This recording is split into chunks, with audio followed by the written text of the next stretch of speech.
Tudo bem, pessoas? Hoje vamos falar de Toy Story, de 1995, dirigido pelo John Lasseter e produzido pela Pixar, filme que está de volta aos cinemas brasileiros em comemoração aos 30 anos do seu lançamento e também aí como um esquenta para Toy Story 5, que será lançado no ano que vem. E na época, a Pixar era uma novata no mercado de animações e esse longa chegou para representar um marco na história do cinema, sendo o primeiro longa-metragem totalmente feito em computação gráfica. E quando eu assisti isso lá nos anos 90, quando eu era criança, eu já fiquei encantado com esse mundo mágico e revendo agora, a emoção é a mesma. Sem dúvidas, é uma das minhas animações favoritas. E a gente precisa entender toda a história por trás dessa obra, porque faz toda a diferença.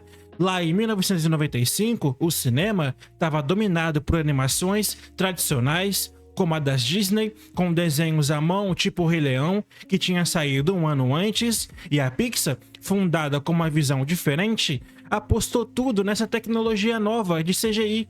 Toy Story custou cerca de 30 milhões de dólares, o que na época era uma fortuna, e rendeu mais de 370 milhões em bilheteria mundial, se tornando um fenômeno. E isso não foi sorte, foi o resultado de todo um trabalho de uma equipe que passou por anos refinando essa ferramenta para criar mundos digitais convincentes. E eu admiro muito como eles transformaram limitações técnicas da época em forças criativas, evitando cenas complexas com humanos para focar nos brinquedos, o que deu um ar mais intimista para a narrativa. E o filme segue basicamente a vida secreta de brinquedos em um quarto de criança, explorando temas como amizade, ciúmes e o medo do abandono. O Woody, o cowboy, é o líder do grupo e o brinquedo favorito do Andy, mas a sua posição é ameaçada pela chegada do Buzz Lightyear, o astronauta, que é um brinquedo mais tecnológico, e a história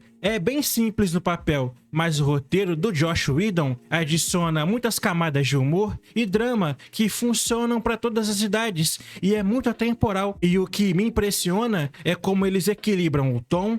Tem piadas rápidas para as crianças, mas referências sutis à cultura pop que pegam os adultos, como alusões a filmes clássicos de faroeste e ficção científica. Há também aqui toques de terror em certas situações que os brinquedos se envolvem. E é tudo muito bem feito aqui, gente. É um trabalho realmente primoroso. E Toy Story brilha pela sua construção de um elenco carismático e diversificado. Cada brinquedo tem a sua personalidade única que reflete seu design. O Senhor Cabeça de Batata é aquele rabugento cômico, o Rex é o dinossauro que tenta ser amedrontador, mas é inseguro, e o Woody representa o tradicional, o herói clássico que precisa aprender e evoluir, enquanto Buzz é o novato arrogante que descobre a sua própria vulnerabilidade. E é essa dinâmica que cria conflitos orgânicos, e eu consigo ver aqui uma influência clara de filmes de ação da época, mas que são adaptados para um público mais familiar. E até os brinquedos que não são tão preferidos assim pelos humanos, como os soldadinhos de plástico, que inclusive fica um detalhe aqui da minha infância, porque eu tive esses soldadinhos e eu adorava brincar com eles. E quando eu vi isso no filme, foi muito legal realmente. Para mim, quando eu era criança, foi maravilhoso. E aqui no filme, eles adicionam profundidade a esse mundo, mostrando como até os brinquedos menos brincáveis, digamos assim, têm papéis cruciais na trama. E a animação em si foi muito revolucionária para a época, e até mesmo hoje, os modelos em 3D eram primitivos comparados ao que vemos nos próximos filmes da franquia, porque isso era o início dessa tecnologia. Mas a Pixar usou texturas realistas e iluminação inovadora para dar vida aos objetos.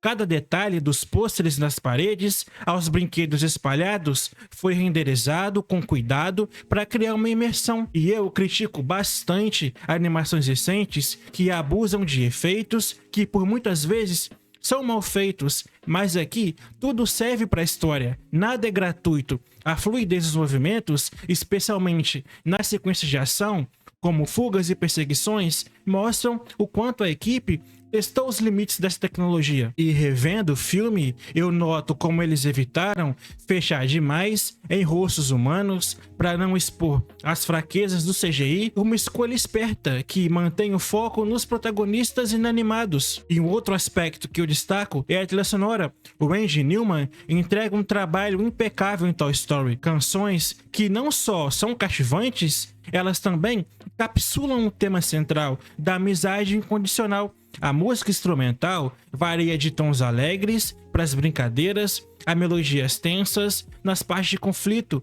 guiando as nossas emoções. E eu ouvi essa trilha isolada várias vezes e ela soa como um álbum autônomo, o que é raro em filmes infantis. Realmente é uma trilha clássica que eu te convido a escutar, porque você não vai se arrepender. E falando das vozes, no Brasil, a dublagem com Guilherme Briggs e o Marco Ribeiro é ótima, é chover no molhado falar da dublagem brasileira, é um trabalho que adiciona demais à obra.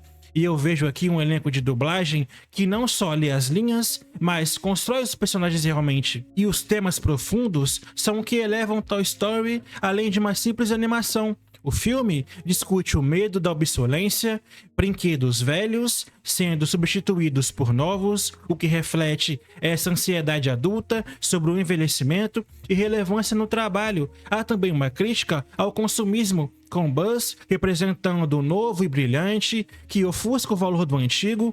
Para as crianças é uma aventura muito divertida e esses temas ficam de lado, é verdade, mas para os adultos é o lembrete de como o tempo passa muito rápido. E eu até conecto isso a outros filmes da Pixar, como Up e Altas Aventuras, que exploram a perda, mas aqui tudo é mais leve, sem forçar lágrimas, e que traz um impacto cultural inegável.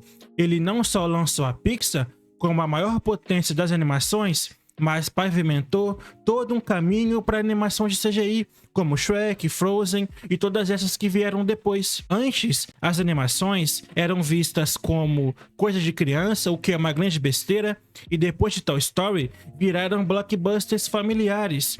A franquia gerou sequências, brinquedos, parques temáticos, virou um império realmente. E honestamente, esse filme original traz uma pureza que as sequências nem sempre conseguiram capturar, focando mais em espetáculo.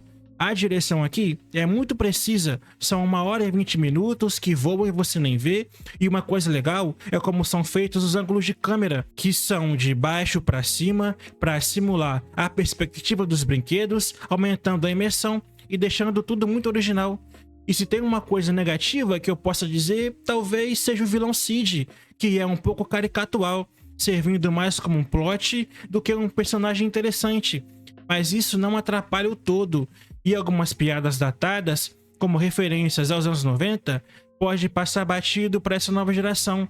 Mas no geral, é uma grande animação, o maior clássico com certeza da Pixar, uma obra que está marcada para a história do cinema. E para Toy Story, nota 9. É uma animação quase perfeita, gente, que vale demais a sua ida ao cinema, nesse relançamento com a família, vai ser uma diversão garantida. Beleza, pessoal? Obrigado por assistir até aqui, até um próximo vídeo e até mais.